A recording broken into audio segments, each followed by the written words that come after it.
মানুষকে চুবাইয়া মারা। ফেরাউনকে একবার নিচের দিকে নেয়, আবার উপরের দিকে উঠায়, আবার ঢেউয়ের মাধ্যমে নিচের দিকে নেয়, আবার উপরের দিকে উঠায়। ফেরাউন যখন তাকিয়ে দেখে বাঁচার কোনো উপায় আর খুঁজে পাওয়া যায় না, এবার ফেরাউন আল্লাহর উপরে ঈমান আনার বাহানা করতেছে। কুরআনুল কারীম প্রমাণ করে ফেরাউন এইবার বলে আমানতু বিরাব্বি মূসা ওয়া হারুন। ফেরাউন এইবার এখনো নিজের আল্লাহ বলে দাবি করতে চায় না, বলে মূসা আর হারুনের রবের উপরে ঈমান আনলাম। আল্লাহ তাআলা বলেন আল-আনা ওয়া কাদ আসাইতা মিন ক্বাবল ওয়া কুনতা মিনাল মুফসিদিন। আল্লাহ তাআলা ডাক দেয় ফেরাউন রে, এইবার ঈমান আনলে কাজ হবে না। সারাটা জীবন ফিতনা ফাসাদ তৈরি করেছো, এইবার ঈমান আনলে কাজ হবে না। আল্লাহ তাআলা ডাক দিয়ে বলেন জিবরাইল রে, ফেরাউনের মুখটা বন্ধ করে দে। জিবরিল আলাইহিস সালাতু ওয়াস সালাম নিচের থেকে কিছু কাদা উঠাইয়া ফেরাউনের মুখের মধ্যে বেড়ে দিয়েছে। ফেরাউন হাঁ করে তাকিয়ে আছে। লেখাটার সামনে ধরা হলো, কোন গোলাম যদি মালিকের বিরোধিতা করে, গোলাম হইয়া যদি নিজেকে মালিক বলে দাবি করে, তার শাস্তি হলো নীল দরিয়ার মতো পানির মধ্যে চুবাইয়া মারা। ফেরাউন ওই পানির মধ্যে থেকে চিৎকার দেয়, কিরে লেখাটা তো আমার মনে হয়। যুবক ডেকে বলে, এটা আসলেই তোমার লেখা। তোমার সিদ্ধান্ত দিয়া আজকে তোমাকে জমিন থেকে বিদায় করা হয়। তা পৃথিবীর মানুষকে আল্লাহ তাআলা মুখাপেক্ষী করে বানাইলেন। একমাত্র মুখাপেক্ষী না তিনি কে? যিনি মুখাপেক্ষী না তিনি অহংকার করতে পারেন। আমরা সব মুখাপেক্ষী, আমাদেরকে অহংকার করা পৃথিবীতে মানায় না, ঠিক কিনা করা? এই জন্য যখন কেউ অহংকারী হয়ে যায়, আল্লাহ তাআলা তার পতন ঘটাইয়া ফেলে। ওই যে টুকটাক ক্ষমতা পাইয়া ফেরাউন বলেছিল আনা রাব্বুকুমুল আ'লা। কি বলছিল? আনা রাব্বুকুমুল আ'লা। একটু ক্ষমতা পেয়েছিল। কি ক্ষমতা? নীল দরিয়ার পানি ফেরাউনের কথায় চলতো। ফেরাউন যদি ভাটা হতে বলতো ভাটা হতো, ফেরাউন জোয়ার হতে বললে জোয়ার হতো। ফেরাউনের কথায় যখন নীল দরিয়া চলতেছে, ফেরাউনকে আল্লাহ তাআলা এমন সুস্থ রেখেছিলেন, গোটা জিন্দেগিতে জ্বর ঠান্ডা কাশি পর্যন্ত ফেরাউনের হয় নাই। এই ক্ষমতা পাইয়া ও মনে করলাম আমি দুনিয়ার সব থেকে বড় ক্ষমতাওয়ালা হয়ে গেলাম। দাবি করেছে আনা রাব্বুকুমুল আ'লা। আল্লাহ বলেন তুই কত বড় খোদা, আমি আল্লাহ পাকের একটু দেখে নেওয়া দরকার। রব্বে কারীম ফেরেশতাদেরকে ডেকে বলেন, ফেরেশতারা তাড়াতাড়ি করো, নীল দরিয়ার পানির চাবিটা ঘোরায় রাখো। কইবেন না সুবহানাল্লাহ? কইবেন না? নীল দরিয়ার পানি ধীরে ধীরে কমে যাওয়া শুরু করেছে। অল্প দিনের মধ্যে গোটা এলাকার মধ্যে দুর্ভিক্ষ শুরু হয়ে গেল। এমন দুর্ভিক্ষ হলো, মিশরের মানুষগুলো সব দৌড়াইয়া ফেরাউনের কাছে গিয়া দাঁড়ায়, খোদা গো, আমরা একমাত্র আপনাকে খোদা বলে জানি, কিন্তু নীল দরিয়ার পানি শেষ হয়ে গেল। আর যদি পানির ব্যবস্থা না হয়, দুর্ভিক্ষের কারণে আমরা মারা যাব। ফেরাউন মুখস্থ উত্তর দিয়ে দিছে, আজকে চলে যাও, আগামীকাল পানি চলে আসবে। বাপদাদা 14 গোষ্ঠীর ক্ষমতা আসেনি। আগামীকালকের মধ্যে পানি চলে আসবে। একদিন চলে গেছে, আবার লোকজন আসছে, পানি কয়, আবার দ্বিতীয় দিন কয় আগামীকাল। এমন করে করে 3 দিন যখন ক্লিয়ার হয়ে যায়, একজন দাঁড়ায় বলে, খোদা আগামীকালকের মধ্যে যদি পানির ব্যবস্থা না হয়, আপনার খোদাগিরির 12টা বাজায় দেব। ফেরাউন ভয় পেয়ে গেছে, আগামীকালকের মধ্যে যদি পানির ব্যবস্থা না হয় অবস্থা খারাপ হয়ে যাবে। রাতের অন্ধকারে একা একা ঘর থেকে বের হয়ে গেল। একা একা ঘর থেকে বের হইয়া পাহাড়ের চূড়ায় উঠেছে। গর্তের মধ্যে ঢুকে কোন কোন বর্ণনা এমন পাওয়া যায়, নিজের পা দুইটা নিজে উপরের দিকে বাম দিয়া, মাথা নিচের দিকে দিয়া আল্লাহকে ডাকতে আরম্ভ করেছে, খোদার মালিক, পানি দেওয়ার মালিক আমি না, পানি দেওয়ার মালিক আমি না, পানি দেওয়ার মালিক একমাত্র আল্লাহ, তুমি বলো পানি দেওয়ার মালিক কে? আঙ্গুলটা উঁচা করে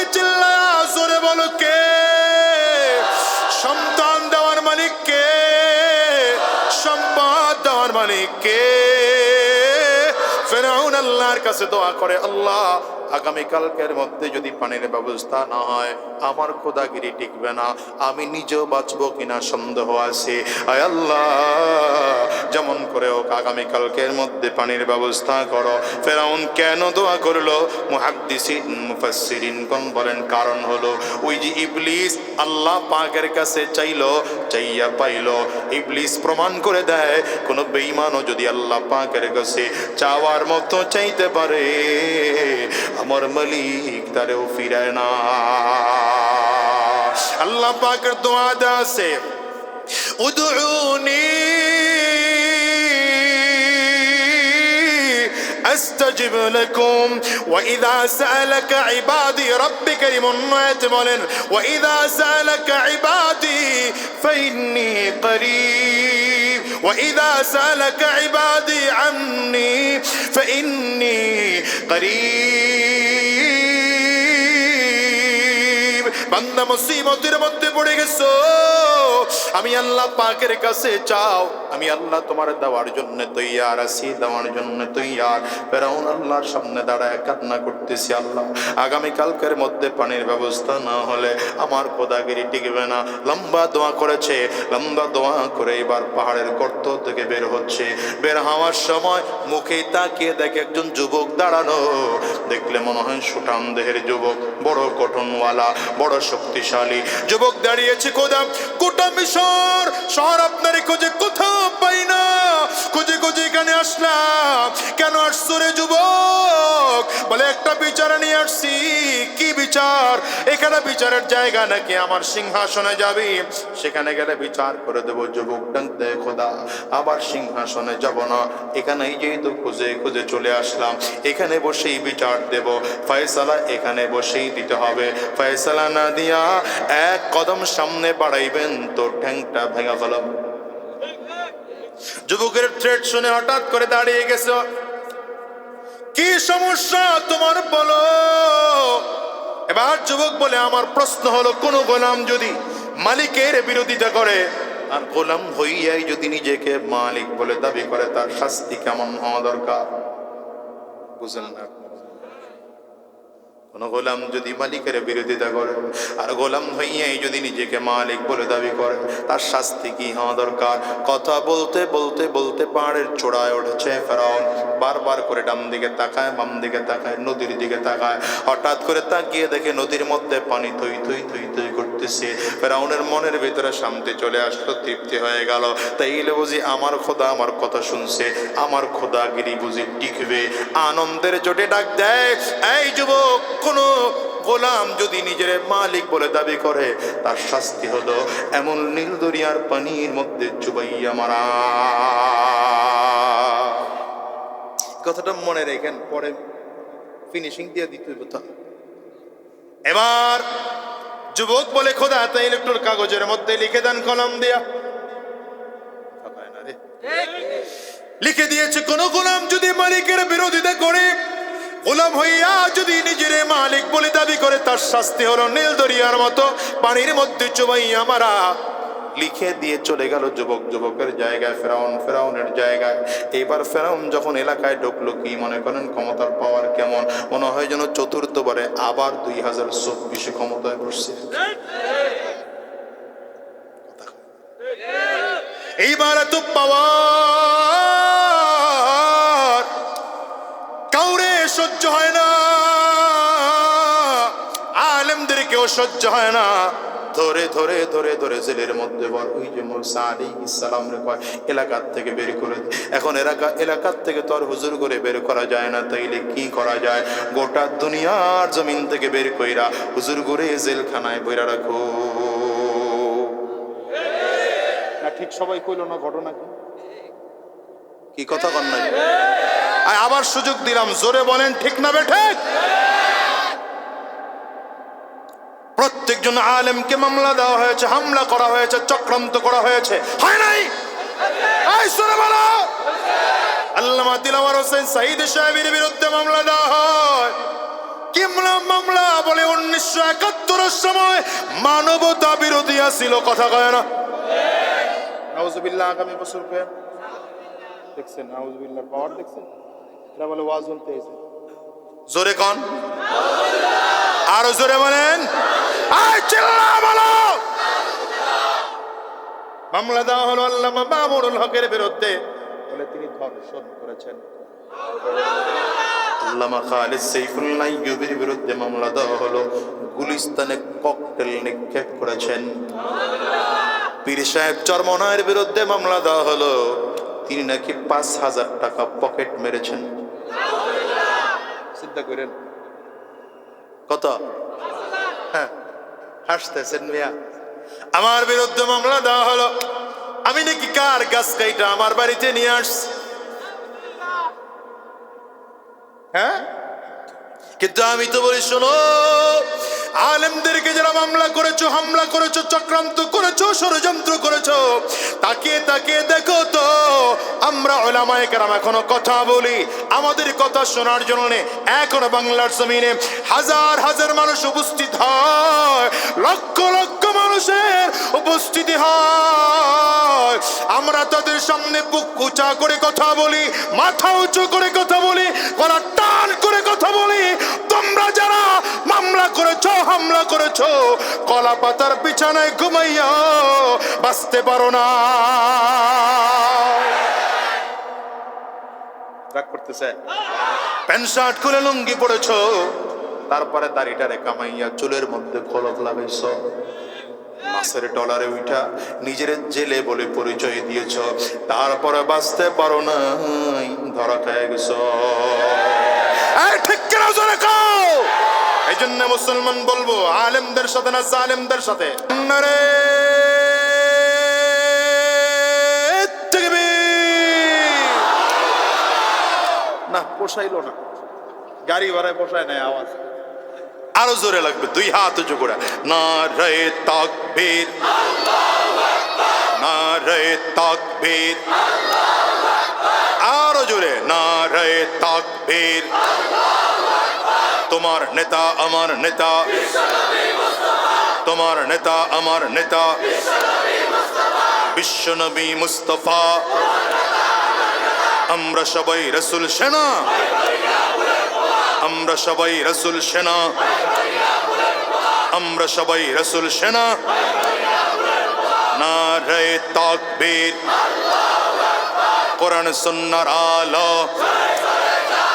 কোরআন সুন্নাহর আলো, কোরআন সুন্নাহ যেখানে, আলেম উলামা যেখানে, পীর বুজুর্গ যেখানে,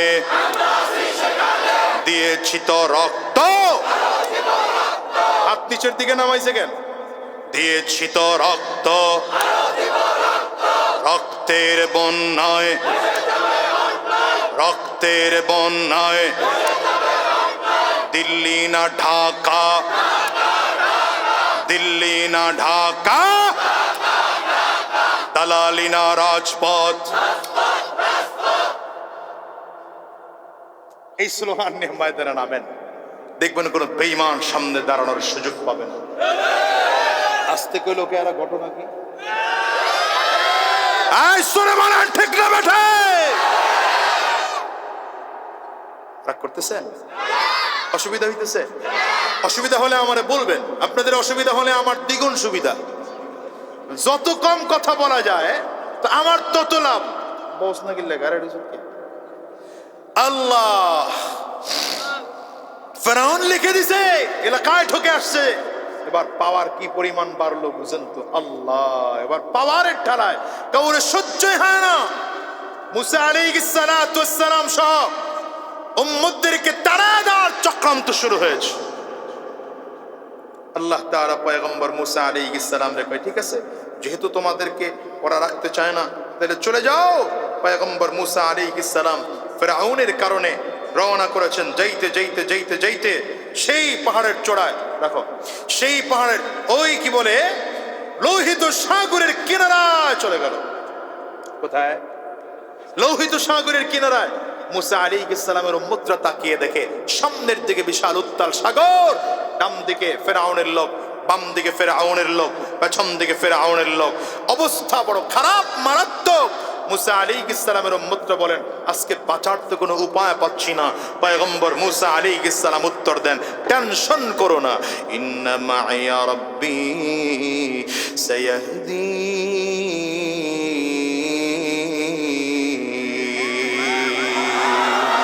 টেনশন করো না, আমাদের সাথে আমাদের আল্লাহ আছেন। বলেন কে আছেন?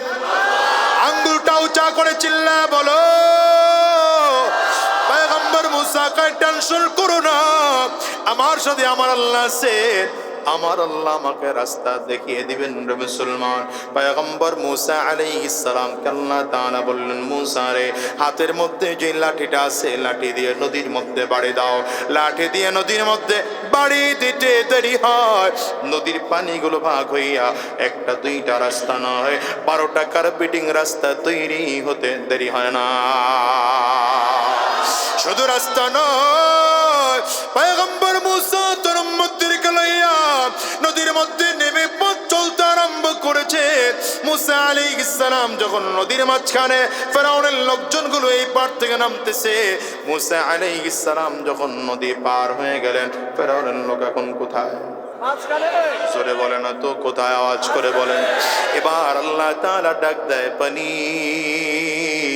আমি আল্লাহ তোরে একটু পাওয়ার দিয়েছিলাম, কিছুক্ষণের জন্য তোর ক্ষমতা তোর থেকে আবার নিয়ে নিয়েছিলাম, যা তোর ক্ষমতা আবার তোকে দিয়ে দিলাম। এবার পানি আল্লাহ পাকের পক্ষ থেকে ক্ষমতা পাইয়া, পানির কাজ হলো ঢেউ তৈরি করা, পানির কাজ হলো মানুষকে চুবাইয়া মারা। ফেরাউনকে একবার নিচের দিকে নেয়, আবার উপরের দিকে উঠায়, আবার ঢেউয়ের মাধ্যমে নিচের দিকে নেয়, আবার উপরের দিকে উঠায়। ফেরাউন যখন তাকিয়ে দেখে বাঁচার কোনো উপায় আর খুঁজে পাওয়া যায় না, এবার ফেরাউন আল্লাহর উপরে ঈমান আনার বাহানা করতেছে। কুরআনুল কারীম প্রমাণ করে, ফেরাউন এবার বলে, আমানতু বিরাব্বি মুসা ওয়া হারুন। ফেরাউন এবার এখনো নিজের আল্লাহ বলে দাবি করতে চায় না, বলে মুসা আর হারুনের রবের উপরে ঈমান আল্লাহ। আল্লাহ তাআলা বলেন, আল-আনা ওয়া ক্বাদ আসাইতা মিন ক্বাবল ওয়া কুনতা মিনাল মুফসিদিন। আল্লাহ তাআলা ডাক দেয়, ফেরাউন রে, এইবার ঈমান আনলে কাজ হবে না, সারাটা জীবন ফিতনা ফাসাদ তৈরি করেছো, এইবার ঈমান আনলে কাজ হবে না। আল্লাহ তাআলা ডাক দিয়ে বলেন, জিবরাইল রে, ফেরাউনের মুখটা বন্ধ করে দে। জিবরিল আলাইহিস সালাতু ওয়াস সালাম নিচের থেকে কিছু কাদা উঠাইয়া ফেরাউনের মুখের মধ্যে বেড়ে দিয়েছে।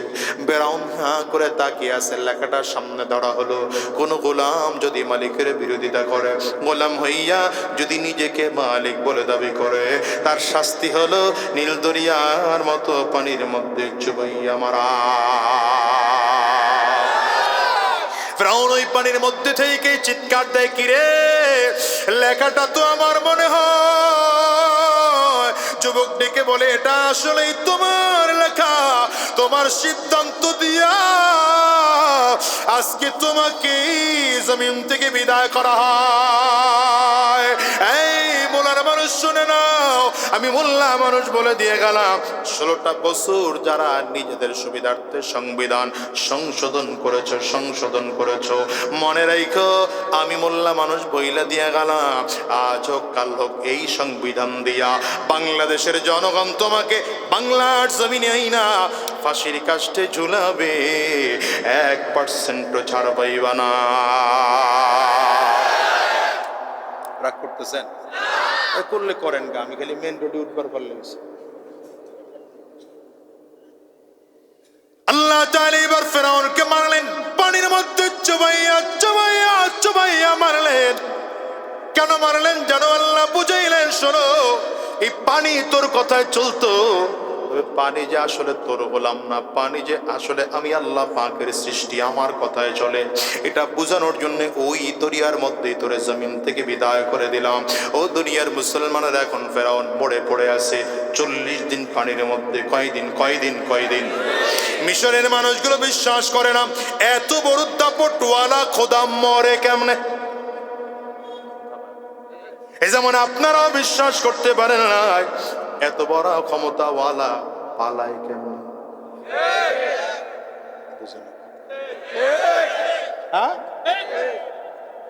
আল্লাহ তাআলা ডাক দে পানি, তোর ভিতরে ফেরাউনের লাশ আছে, লাশটাকে বের করে চরের মধ্যে ফেলা। পানি এবার ঢেউয়ের তালে তালে তালে তালে এসে চরের মধ্যে ফেললো। এখন চরের মধ্যে ফেরাউনের লাশ পড়ে আছে। মিশরের মানুষগুলো তাকিয়ে তাকিয়ে দেখে ফেরাউনের লাশ লম্বা হয়ে পড়ে আছে। কোনো প্রশ্ন করলে জবাব দিতে পারে না, কোনো কথা বললে জবাব দেওয়ার মতন শক্তি তার নাই, এমনকি মারলে পিটাইলে পর্যন্ত প্রতিবাদ করতে পারে না। মানুষগুলো নিজের চোখে তাকিয়ে দেখে এত বড় দাপটওয়ালা খোদা আজকে মরে পড়ে আছে। এইবার নিজের চোখে যখন দেখলো, মানুষগুলো দেখার পরে বিশ্বাস করলো আসলেই মনে হয় মরেছে। যেমন আপনারা বিশ্বাস করেন নাই, কিন্তু বিকাল 5টা 5:30 বাজে যখন হঠাৎ করে ভিডিও বের হয়ে গেল,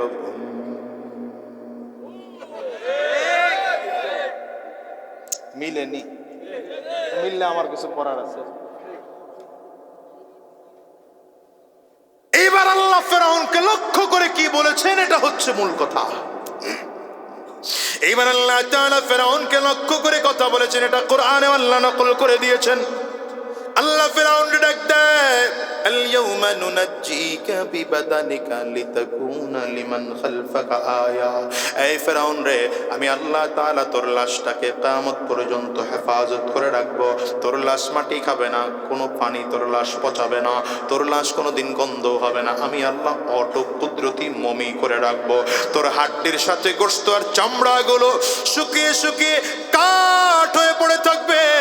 কিয়ামত পর্যন্ত তোর লাশ দেখে দেখে দেখে দেখে মানুষগুলো শিক্ষা গ্রহণ করবে। ফেরাউনের লাশ এত বড় ক্ষমতাওয়ালা, কিন্তু এত বড় ক্ষমতাওয়ালা জালিম হওয়ার কারণে জালিমের অবস্থা কেমন হয়। নতুন করে কেউ যদি জালিম আর স্বৈরাচার হতে চাও, ফেরাউনের কাছ থেকে শিক্ষা গ্রহণ কইরো। আর তারপরও যদি শিক্ষা গ্রহণ করতে না পারো, তাইলে পরিস্থিতি এমন হয় দুপুরের খানা ঠিকই পাকানো থাকবে, না খাইয়া পালানো লাগবে। ঠিক কিনা বলো? আল্লাহ তাআলা নিজের পরিচয় দেন, আল্লাহুস সামাদ। ভুলে গেলেন মনে হয়। আল্লাহ হলেন অমুখাপেক্ষী, আল্লাহ হলেন বেনিয়াজ, আল্লাহ অমুখাপেক্ষী। আমরা সব মানুষ পৃথিবীর মুখাপেক্ষী। জনগণ একবার বিরুদ্ধে চলে গেলে আর ক্ষমতায় টিকে থাকা যায় না, ঠিক না বেঠিক? আল্লাহ তাআলা আরে দুনিয়ার মানুষরে বোঝায়, আমি আল্লাহ হলাম অমুখাপেক্ষী, কারো মুখাপেক্ষী না। গোটা পৃথিবীর মানুষ যদি বলে আল্লাহ আমরা তোমার গোলামি করব না, আল্লাহ বলেন তাতে আমার কোনো ক্ষতি নাই। আর গোটা পৃথিবীর মানুষ যদি বলে আমরা সবাই মিলে তোমার গোলামি করব, তাতে আল্লাহ পাকের কোনো লাভ নাই। মুসলমান, আল্লাহ নিজের পরিচয় আরো ক্লিয়ার করে দেয়। লাম ইয়ালিদ, পড়েন, লাম ইয়ালিদ ওয়া লাম ইউলাদ। আল্লাহ তাআলা বলেন, গোলাম আমি আল্লাহ কাউকে জন্ম দেই না, আমাকে কেউ জন্ম দেয় নাই।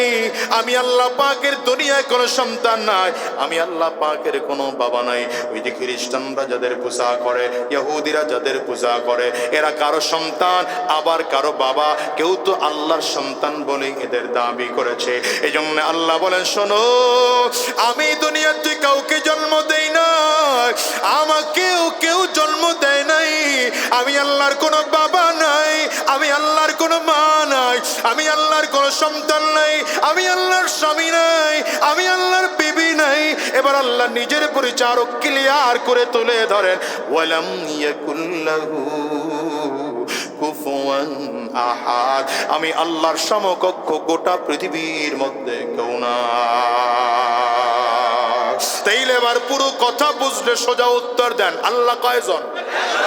আঙ্গুলটা সবাই উঁচা করে, কিপটামি করবেন না, উঁচা করে বলেন আল্লাহ কয়জন? আরো জোরে বলো আল্লাহ কয়জন? ওই এক আল্লাহর গোলামি করতে তৈয়ার আসুনি মুসলমান? কুল হুয়াল্লাহু আহাদ, পড়েন, কুল হুয়াল্লাহু আহাদ আল্লাহুস সামাদ লাম ইয়ালিদ ওয়া লাম ইউলাদ ওয়া লাম ইয়াকুল লাহু কুফুয়ান হুয়াল আহাদ। আবার পড়েন কুল হুয়াল্লাহু আহাদ, কুল হুয়াল্লাহু আহাদ। আল্লাহ তাআলা জানিয়ে দেন পয়গম্বর, গোটা পৃথিবীর মানুষকে জানিয়ে দেন, বলে দেন, ঘোষণা দিয়ে দেন, আমি নবী যে আল্লাহ পাকের দাওয়াত তোমাদেরকে দেই, সেই আল্লাহ পাকের পরিচয়, আমার আল্লাহর কোনো বাবা নাই, আমার আল্লাহর কোনো মা নাই, আমার আল্লাহর কোনো সন্তান নাই, আমার আল্লাহর ভাই নাই, আমার আল্লাহর বোন নাই, আমার আল্লাহর কেউ নাই দুনিয়ায়, আমার আল্লাহ পাকের কেউ নাই। আমার আল্লাহ পাকের পরিচয় হলো, আমার আল্লাহ হলেন এক এবং একক। এবার আঙ্গুলটা উঁচা করে বলেন আল্লাহ কয়জন?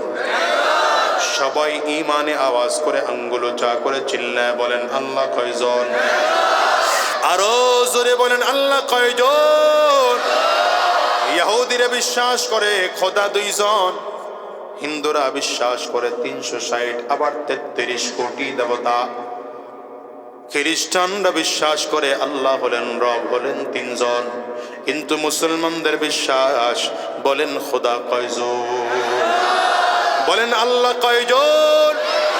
বলেন রব কয়জন? আলহামদুলিল্লাহি রাব্বিল আলামিন। এই জন্য বান্দা নামাজের মধ্যে দাঁড়িয়ে বলে আল্লাহ জগৎ সমূহের রব, আল্লাহর জন্যই সকল প্রশংসা। সকল প্রশংসা কার জন্যে? ওই আল্লাহ আসমান বানিয়েছে, ওই আল্লাহ জমিন বানিয়েছে, ওই আল্লাহ পাহাড় পর্বত নদী নালা গাছপালা বানিয়েছে। তাইলে আল্লাহ পাকের 1 নম্বর পরিচয়, আল্লাহ হলেন এক এবং একক। আল্লাহ পাকের দুনিয়ায় কোনো সন্তান নাই, আল্লাহ পাকের বাবা নাই, আল্লাহ পাকের মা নাই, আল্লাহ পাকের ভাই নাই, আল্লাহ পাকের বোন নাই। আল্লাহ তাআলা এবার নিজের পরিচয় আরো ক্লিয়ার করে দ্বিতীয় আয়াতের মধ্যে বলেন আল্লাহুস সামাদ। পড়েন আল্লাহুস সামাদ। আল্লাহ তাআলা নিজের পরিচয় আরো ক্লিয়ার করে তুলে ধরেন, গোলাম আমি আল্লাহ পাকের পরিচয় হলো, আমি আল্লাহ অমুখাপেক্ষী, বেনিয়াজ। দুনিয়াতে আল্লাহ যত মানুষ বানিয়েছেন, সব মানুষকে আল্লাহ তাআলা মুখাপেক্ষী করে বানিয়েছেন। মুখাপেক্ষী ছাড়া একজনই আছেন, বলেন তিনি কে? এই গোটা পৃথিবীর যত মানুষ, সব মানুষগুলোকে আল্লাহ তাআলা মুখাপেক্ষী করে বানিয়েছেন। আমরা সব মুখাপেক্ষী, কেউ অমুখাপেক্ষী না। আমি মাঝে মাঝে এমন করে উদাহরণ দিয়ে বলি, কোটি কোটি টাকার মালিক, এই মানুষটার দিকেও তাকাও, এই মানুষটা অমুখাপেক্ষী না, আল্লাহ তাআলা তাকেও মুখাপেক্ষী করে বানিয়েছেন। যেমন দেখেন, আপনাদের এই বাজারের মধ্যে কেউ যদি 10 কাঠা একটা জায়গা কিনে 10 তলা বাড়ি করলো, এই মিস্ত্রির সব কাজ কমপ্লিট হয়ে গেল, রড মিস্ত্রির কাজ কমপ্লিট হয়ে গেল, স্যানিটারি মিস্ত্রির কাজ কমপ্লিট হয়ে গেল, আর্কিটেক্ট ডিজাইনারের কাজও কমপ্লিট হয়ে গেল, ইঞ্জিনিয়ারের কাজও কমপ্লিট হয়ে গেল, রং মিস্ত্রির কাজও কমপ্লিট হয়ে গেল, বিল্ডিং এর কাজও কমপ্লিট হয়ে গেল, বাথরুমের ফিটিং কমপ্লিট হয়ে গেল, সব ক্লিয়ার হয়ে গেল। কিন্তু স্যানিটারি লাইনের মূল যে লাইনটা আছে, মেইন লাইনের একটা ছোট্ট পাইপের সংযোগ দেওয়া বাকি আছে। হয়তো পাইপের সংযোগ, এই পাইপের দাম হয়তো 500 টাকা, যিনি সংযোগ দিবে সেই মিস্ত্রির বিল 500 টাকা। মাত্র 1000 টাকার জন্যে বাড়িটা বসবাস অযোগ্য হয়ে আছে। কেন আল্লাহ তাআলা গোটা পৃথিবীর মানুষকে বুঝাইলেন, এর গোলাম, দুনিয়ার যত কোটি কোটি টাকার মালিক হতে পারো, আমি আল্লাহ তাআলা তোমাকে ওই স্যানিটারি মিস্ত্রির মুখাপেক্ষী বানাইলাম। 500 টাকা মজুরি নেওয়া স্যানিটারি মিস্ত্রির মুখাপেক্ষী করে বানাইলাম। যতদিন তারে পাইবা না, কোটি টাকার বাড়িতে বসবাস করা যাবে না। ঠিক না? ঠিক না? ঢাকার শিল্পপতি আপনাদের এলাকার মধ্যে ঢুকলো, 5 কোটি টাকা দিয়ে মার্সিডিজ গাড়ি কিনে, পাজেরো গাড়ি কিনে আপনাদের এলাকার মধ্যে ঢুকলো, বিশাল দামি গাড়ি। এই রাস্তা দিয়ে যাওয়ার সময় লোহা ঢুকেছে চাকার মধ্যে, গাড়ি চলবে না। লোহা চাকার মধ্যে ঢুকে গাড়ি পাংচার হয়ে গেল, এখনই গাড়ি চলবে না। 5 কোটি টাকার গাড়ি 1 কিলো সামনে চালানোর কায়দা নেই। চাকাটা খুলে ওই দোকানদারের কাছে নিয়ে যেতে হবে। আর রাস্তার পাশে যে মানুষটা ছোট ট্যাঙ্কের মধ্যে হাওয়ার মেশিন নিয়ে বসে, মাত্র 5 টাকার হাওয়া, 10 টাকার হাওয়া, এই 5 টাকা হাওয়াওয়ালার জন্য পুরো 5 কোটি টাকার বিশাল গাড়িটা আজকে অচল হয়ে গেল। আল্লাহ তাআলা বুঝাইলেন, যত কোটি কোটি কোটি টাকার মালিক হও, ওই 5 টাকা হাওয়াওয়ালার মোকাবেক্ষে আমি আল্লাহ তোমারে করে বানাইলাম। এই জন্যই তো রব্বি করিম হাদিসে কুদসির মধ্যে বলেন, নবী আমার বলেন, আল কিবরু রিদাই, অহংকার হচ্ছে আমার চাদর। যেহেতু আল্লাহ হলেন একমাত্র অমুখাপেক্ষী, তাইলে অহংকার একমাত্র আল্লাহ তাআলা করতে পারেন। আমরা কেউ অমুখাপেক্ষী না, আমরা প্রত্যেকে একজন আরেকজনের মুখাপেক্ষী। যার কাছে চাউল আছে তার কাছে ডাইল নাই, যার কাছে ডাইল আছে তার কাছে চাউল নাই, যার কাছে কদু আছে তার কাছে কুমড়া নাই, যার কাছে দুধ আছে তার কাছে তেল নাই, যার কাছে তেল আছে তার কাছে দুধ নাই। আল্লাহ তাআলা গোটা পৃথিবীর মানুষকে মুখাপেক্ষী করে বানাইলেন, কিন্তু মুখাপেক্ষী ছাড়া একজনই আছেন, বলেন তিনি কে? এই যে আসমানটার দিকে তাকাও, সূর্যের দিকে তাকাও, চাঁদের দিকে তাকাও, গোটা পৃথিবী আল্লাহ তাআলা মুখাপেক্ষী করে বানিয়েছেন, কিন্তু একমাত্র অমুখাপেক্ষী কে? এই যে চাঁদের দিকে তাকান, কত বড় চাঁদ, কত বড় সূর্য আল্লাহ তাআলা চমৎকার করে বানায় আসমানের মধ্যে রাখলেন। এক সময় বৈজ্ঞানিকরা বলতো চাঁদটা দুনিয়ার তুলনায় 9 লক্ষ গুণ বড়। এখন বৈজ্ঞানিকরা বলে না না, এত বড় না, এখন সূর্য পৃথিবীর থেকে ছোট। পৃথিবী সূর্যের চাঁদের তুলনায় 50 গুণ বড়, পৃথিবীর তুলনায় চাঁদ 50 গুণ ছোট। যদিও 50 গুণ ছোট হয়, অনেক বড় না ছোট? জোরে বলেন। বড় তো। এত বড় চাঁদটাকে আল্লাহ তাআলা বানাইলেন, এটাকে শূন্যের উপরে ভাসিয়ে রাখলেন। শুধু চাঁদ না, সূর্যের দিকে তাকান, বৈজ্ঞানিকদের গবেষণা, সূর্য পৃথিবীর তুলনায় 13 লক্ষ গুণ বড়। এবার সূর্যের পরে তারকার দিকে তাকান, এক একটা তারকা কত বড় জানেননি? বৈজ্ঞানিক ওয়েন হ্যাবল, নাসা কোম্পানির একজন প্রথম দিকের বিজ্ঞানী, তিনি বলেন এক একটা তারকাকে আল্লাহ তাআলা এত বড় করে বানিয়েছেন, দুনিয়ার তুলনায় 13 লক্ষ গুণ বড় সূর্য। এমন 1100 কোটি সূর্য একটা তারকার মধ্যে ঢুকিয়ে রাখা যায়। এমন কতগুলো তারকা আল্লাহ তাআলা বানিয়েছেন জানেন মুসলমান? বৈজ্ঞানিকরা বলে মিনিমাম আল্লাহ তাআলা প্রথম আসমানের নিচে 100 কোটি তারকা বানিয়ে রেখেছে। ওদিকে রাহমাতুল লিল আলামিন আম্মা জানা আয়েশা সিদ্দিকা রাদিয়াল্লাহু তাআলা আনহাকে ডেকে বলেন, আয়েশা রে, তুমি সহ तमाम পৃথিবীর মানুষ মিলে যদি আসমানের তারকাগুলো একটা একটা করে গণতে আরম্ভ করো, তুমি সহ तमाम পৃথিবীর মানুষ মিলে গণনা করলেও আসমানের তারকা গনে গনে শেষ করা যাবে না। ولقد زينا السماء الدنيا ولقد زينا السماء الدنيا بمصابيح وجعلناها رجوما للشياطين وأعتدنا لهم عذاب السعير।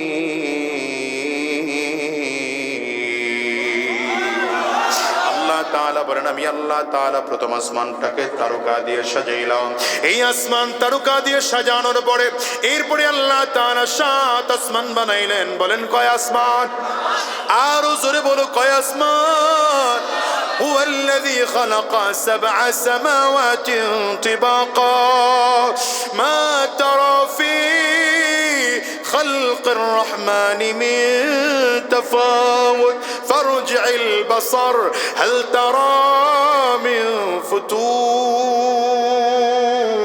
রব্বে করিম বলেন, আমার আসমানের দিকে তাকিয়ে তাকিয়ে দেখো আমি আল্লাহ তাআলা কত চমৎকার করে আসমান বানাইলাম। বৈজ্ঞানিক নজর দিয়ে তাকাও, একবার তাকাইলা হয় নাই, আবার তাকাও। ইঞ্জিনিয়ারিং নজর দিয়ে তাকাও, বৈজ্ঞানিক নজর দিয়ে তাকাও, আর্কিটেক্ট ডিজাইনার নজর দিয়ে তাকাও। তাকিয়ে তাকিয়ে দেখো আমি আল্লাহ পাকের আসমান বানানোর মধ্যে ভুল ত্রুটি বের করতে পারো কিনা। মৌলানা তারিক জামিল সাহেব তার কিতাবের মধ্যে লেখেন, আল্লাহ তাআলা প্রথম আসমানকে স্বচ্ছ সাদা কাঁচ দিয়ে বানাইছে, দ্বিতীয় আসমানকে আল্লাহ তাআলা লোহা দিয়ে বানিয়েছে, তৃতীয় আসমানকে আল্লাহ তাআলা তামা দিয়ে বানিয়েছে, চতুর্থ আসমানকে আল্লাহ তাআলা রূপা দিয়ে বানিয়েছে, পঞ্চম আসমানকে আল্লাহ তাআলা স্বর্ণ দিয়ে বানিয়েছে, ষষ্ঠ আসমানকে আল্লাহ তাআলা মণি মুক্তা দিয়ে বানিয়েছে, সপ্তম আসমানকে আল্লাহ তাআলা জবরদস্ত পাথর আর ইয়াকুত পাথর দিয়ে তৈরি করেছেন। এই যে সাত আসমান তৈরি করলেন আমার আল্লাহ তাআলা, শুধু সাত আসমান নয়, আল্লাহ তাআলা এভাবে করে সাত জমিন তৈরি করেছেন। শুধু সাতটা জমিন নয়, এই জমিনের মধ্যে আবার আল্লাহ তাআলা পানি তৈরি করলেন। কত জায়গায় আল্লাহ তাআলা পানি দিলেন, সাগরের মধ্যে পানি, পুকুরের মধ্যে পানি, খাল বিলের মধ্যে পানি, নদীর মধ্যে পানি। এক এক জায়গার পানির আবার এক এক রকম স্বাদ পাওয়া যায়। যেখানে পানি আছে সেখানেই মাছ আছে, তবে এক এক জায়গার মাছের এক এক রকম স্বাদ। ওই খালের মাছের, বিলের মাছের এক রকম স্বাদ, পুকুরের মাছের আর এক রকম স্বাদ, নদীর মাছের মধ্যে আর এক রকম স্বাদ, সাগরের মাছের মধ্যে আর এক রকম স্বাদ। রব্বে কারীম বলেন, তাকিয়ে তাকিয়ে দেখো, আমি আল্লাহ তাআলা শুধু নদী নালা খাল বিল বানাই না, আমি আল্লাহ তোমার জন্য কত গাছ বানাইলাম। আল্লাহ তাআলা এমন গাছ বান্দার জন্য বানাইলেন যেই গাছ শুধু ছায়া দেয়, ফল দেয় না। আবার এমনও গাছ আল্লাহ তাআলা বানাইলেন ফল দেয় কিন্তু ছায়া দেয় না। এমন কিছু গাছ আমার আল্লাহ বানাইলেন ফলও দেয় না, ছায়াও দেয় না। আবার এমনও কিছু গাছ বানাইলেন ফলও দেয়, ছায়াও দেয়। আবার এমন গাছ আল্লাহ তাআলা বানাইলেন ফলটাকেও খাওয়া যায়, গাছটাকেও খাওয়া যায়। কুমড়া গাছ কথা কয় না, কুমড়া ফলটারেও খাওয়া যায়, গাছটারেও খাওয়া যায়। লাউ গাছের লাউটারেও খাওয়া যায়, গাছটারেও খাওয়া যায়। এমন গাছ আল্লাহ তাআলা বানাইলেন ফলও খাওয়া যায় না, গাছটাকেও খাওয়া যায় না। মাকাল ফলও খাওয়া যায় না, মাকাল ফলের গাছটাকেও খাওয়া যায় না। রব্বে কারীম কয়, গোলাম তাকিয়ে দেখো এরপরে কত চমৎকার করে আমি আল্লাহ তোমার জন্য প্রাণী বানাইলাম। দেখেন তো আল্লাহ তাআলা এমন কিছু প্রাণী বানাইলেন বান্দাকে দুধ দেয়, এমন কিছু প্রাণী বানাইলেন বান্দাকে ডিম দেয়। এত প্রাণী বানাইলেন আল্লাহ বান্দার জন্য খাওয়া হালাল, এমন প্রাণী বান্দার জন্য বানিয়েছেন বান্দার জন্য খাওয়া হারাম। এত সব কিছু আল্লাহ তাআলা বানানোর পরে বলেন, এই গোলাম তোর দিকে তুই তাকিয়ে তাকিয়ে দেখ, আমি আল্লাহ কেমন করে তোরে বানাইলাম। ওয়াফি আনফুসিকুম আফালা তুবসিরুন।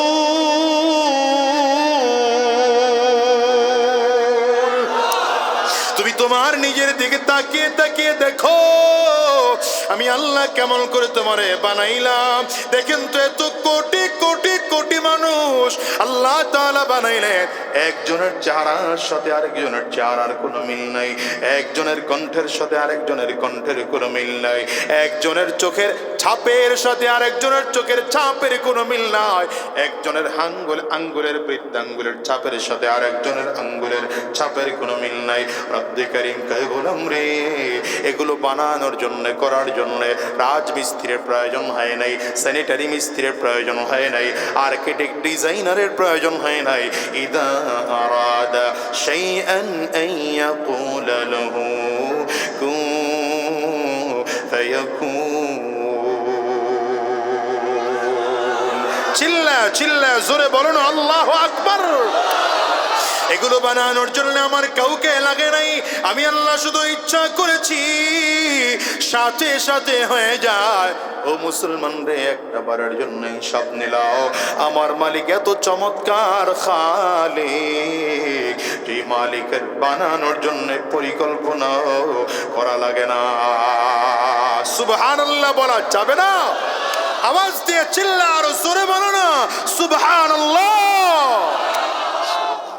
والصلاة والسلام على سيد الأنبياء والمرسلين. ربنا ظلمنا أنفسنا وإن لم تغفر لنا وترحمنا لنكونن من الخاسرين. ربنا لا تزغ قلوبنا بعد إذ هديتنا وهب لنا من لدنك رحمة إنك أنت الوهاب رب ارحمهما كما ربياني صغيرا رب ارحمهما كما ربياني صغيرا ربنا فاغفر لنا ذنوبنا وكفر عنا سيئاتنا وتوفنا مع الأبرار رب العالمين মেহেরবান খোদা আমাদের জিন্দেগির গুনাহ খাতাগুলো মাফ করে দাও আল্লাহ জীবনে যত গুনাহ করেছি জেনে না জেনে বুঝে না বুঝে ইচ্ছায় অনিচ্ছায় গোপনে প্রকাশ্যে দিনে রাতে সব গুনাহ থেকে মাফ চাই মেহেরবানি করে জিন্দেগির গুনাহ মাফ করে দাও আয় আল্লাহ আজকের এই মাহফিলকে তুমি কবুল আর মঞ্জুর করে নাও 5 দিন ব্যাপী আয়োজন হলো শেষ দিনে তোমার গোলামদেরকে নিয়ে হাতগুলো উঁচু করলাম আয় আল্লাহ জানি না ভরা বস্তিশের মধ্যে কে যেন মা হারিয়েছেন কে যেন বাবা হারিয়েছেন কে যেন স্ত্রী হারিয়েছেন কে যেন সন্তানকে হারিয়েছেন আয় আল্লাহ তাআলা আমরা বড় মা বাবা হারিয়ে ইয়তীম আয় আল্লাহ আমাদের আব্বা আম্মার কবরগুলো জান্নাতের টুকরা বানিয়ে দাও যাদের আব্বা আম্মা বেঁচে আছেন হায়াতে বরকত দান করো আব্বা আম্মার বেশি বেশি করে করার খেদমত করার তৌফিক দান করো আল্লাহ আজকের এই মাহফিলকেও তুমি কবুল করে নাও 5 দিন ধরে যা কথা হলো সহি কথাগুলোর উপরে আমল করার তৌফিক দিয়ে দাও বেহুদা কথা থেকে আমাদেরকে বিরত থাকার তৌফিক দিয়ে দাও রব্বে করিম যতদিন এই জমিনের মধ্যে বেঁচে থাকবো